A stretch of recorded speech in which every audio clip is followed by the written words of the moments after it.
você vive um sonho, talvez assim, longe da maioria das pessoas.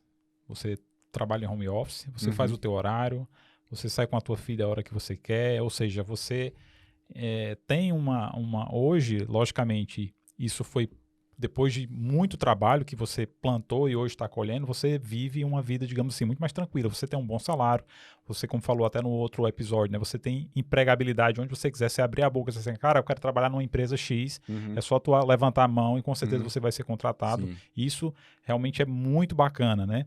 E acho que muitas pessoas, elas logicamente, quem não gostaria de ter uma facilidade como essa, né? De poder trabalhar onde quiser, ganhando um bom salário, tendo flexibilidade de horário e tudo mais.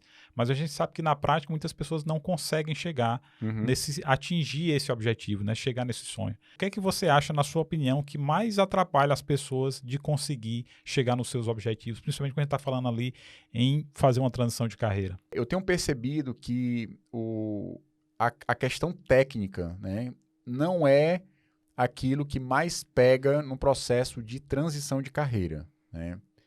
Eu penso que existe um medo muito comum e a gente tem perguntas, a gente fez uma enquete com os alunos e muita gente fala do medo de investir tempo e de quebrar a cara lá na frente. Porque sempre que você vai começar um projeto, é sábio você colocar na mesa de forma clara aquilo que você quer fazer. Pouca gente tem essa característica, talvez, de ter um mínimo de planejamento, né? Eu lembro que a gente tem uma parceria com uma escola alemã, né? Um instrutor alemão e tal, um cara muito bom. E a gente, no primeiro projeto que a gente fez com ele, e era um projeto de alguns meses, a gente atrasou aí uns 10 dias, né? Sei lá, para entregar. E o lançamento atrasou em 10 dias. E eu avisei para ele, tipo, um dia antes, eu acho. E aí recebi um baita de um feedback. Né? Um baita de um feedback, né? Dizendo que não era para acontecer assim, dar uma notícia, né? De um atraso de 10 dias. E era um projeto que tinha alguns meses. Tipo, 10 dias não me parecia algo muito absurdo para a minha mentalidade, né, brasileira, né? Mas você vai ver, por exemplo, como um alemão trabalha, né, em termos de organização, você vê que os caras realmente fazem com excelência porque se organizam. Por outro lado, a gente tem a flexibilidade, o que é muito bom. A gente tem jogos de cintura, por isso que brasileiro, se você não sabe, brasileiro é muito bem cotado fora do Brasil como programadores, né? As pessoas gostam muito porque são pessoas que não se preocupam só com o seu trabalho, mas de uma forma mais integrada se importam com o fluxo inteiro, né? Isso é bom. Às vezes está um entrave num negócio que não diz respeito a você e você vai lá e ajuda para que a coisa ande, e isso é muito valorizado. Então, essa questão de você ter ali o mínimo de planejamento, se você vai colocar na mesa, eu acho que uma das coisas que podem afastar primeiro é o tempo. Então, quando você começa a planejar, você começa a perceber e colocar no papel. Então, você pode pegar, por exemplo, eu tenho aqui um curso de formação de um programador para web. A gente tem mais ou menos 90 horas. Aí você pega, são 90 horas de curso. Para cada 1 hora de curso, eu vou somar mais 3 horas de estudo. Aí você faz um cálculo e aí você distribui isso nas semanas. Então, você tem mais ou menos uma ideia de tempo e o custo que aquilo ali vai trazer. Então, você tem, por exemplo, pessoas com receios porque são de idade mais avançada. Eu não posso transicionar porque eu tenho 35 anos. Quem foi que disse? Até porque hoje as pessoas vão trabalhar por mais tempo. Eu quero trabalhar até 70, 75, 80 anos. Entendeu? Então, pode ser que eu não esteja digitando ali como menino de 20 anos, mas eu vou ter experiência para dar uma palestra, vou ter experiência para coordenar um time, para conversar com o cliente. Então, as pessoas estão vivendo vidas mais saudáveis e isso faz com que tenha longevidade maior e você tenha uma vida laboral, digamos assim, bem mais estendida.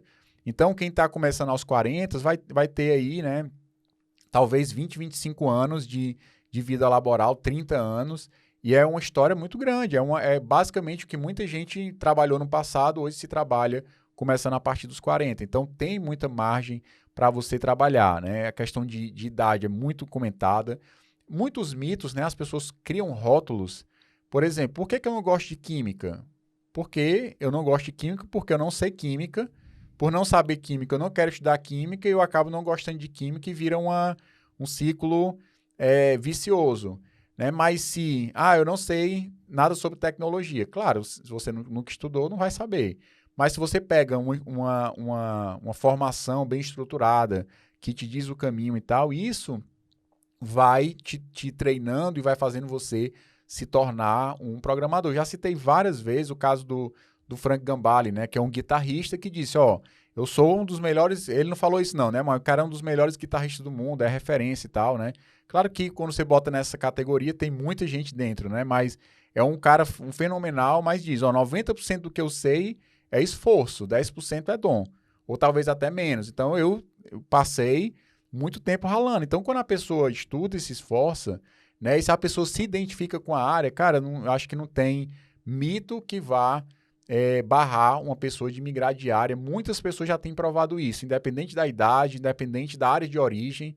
Né? Eu venho da música, eu não tenho formação nenhuma. As pessoas migram e várias pessoas têm migrado, né? Eu falei no episódio passado sobre autocrítica. A autocrítica pode matar a transição de carreira de uma pessoa. Se você começa a colocar muitas barreiras e você começa a achar que não é possível, isso pode te desestimular e te tirar do caminho. Né? A questão de, às vezes, a pessoa já vem de uma outra área e já tem uma maturidade emocional muito grande. Isso é muito massa.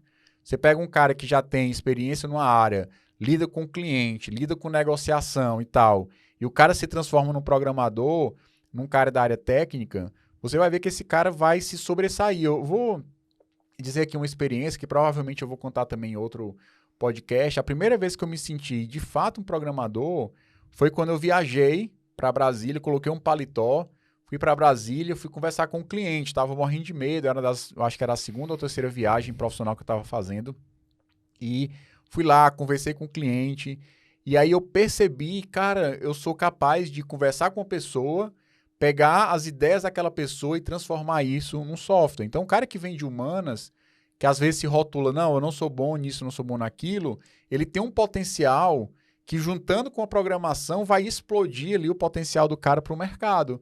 Porque eu já falei e vou falar de novo, né? A sua profissão mais a programação ou a tecnologia vai te levar para um patamar completamente diferente. Porque, primeiro, o mundo inteiro está atrás de programadores e, segundo, que a tua experiência somada à programação pode causar aí uma combinação explosiva, né? Isso, sem dúvida, não pode ser algo negativo, te afastar, e sim como algo positivo. Eu acho que a principal... E também tem gente que pensa assim, eu preciso saber matemática e tal.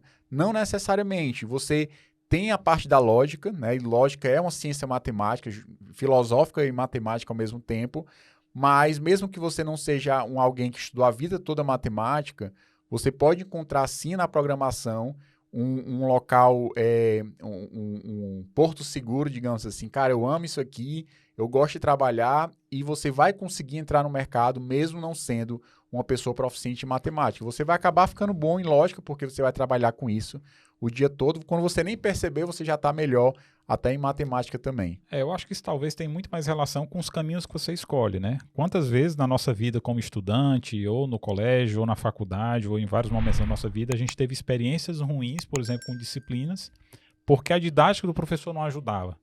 E aquilo me fez criar, por exemplo, uma barreira. Cara, eu não gosto de química porque, enfim, eu tive um professor que era péssimo, ele não passava o conteúdo da maneira adequada, eu não conseguia aprender, e aquilo você acabava criando uma barreira, né? Uhum. Então, acho que talvez aí nesse caso, né, eu também acho que não é para existir esse tipo de mito de que, eu sou da área de humanas, eu sou daquilo de uma outra área, e eu não...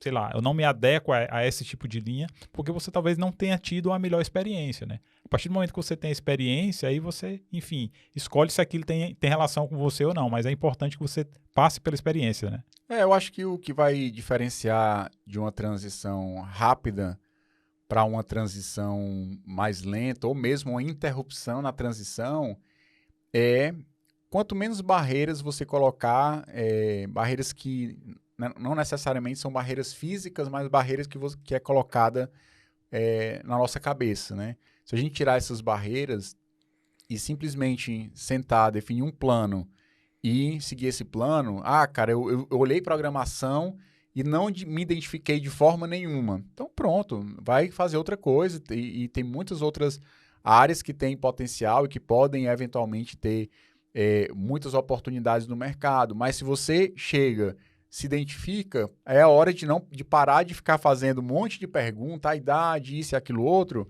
e criar um plano e seguir o plano. Porque se você se identifica e é uma área que tem um potencial grande, as chances são gigantes de você realmente conseguir fazer essa transição em um tempo bem legal, entendeu?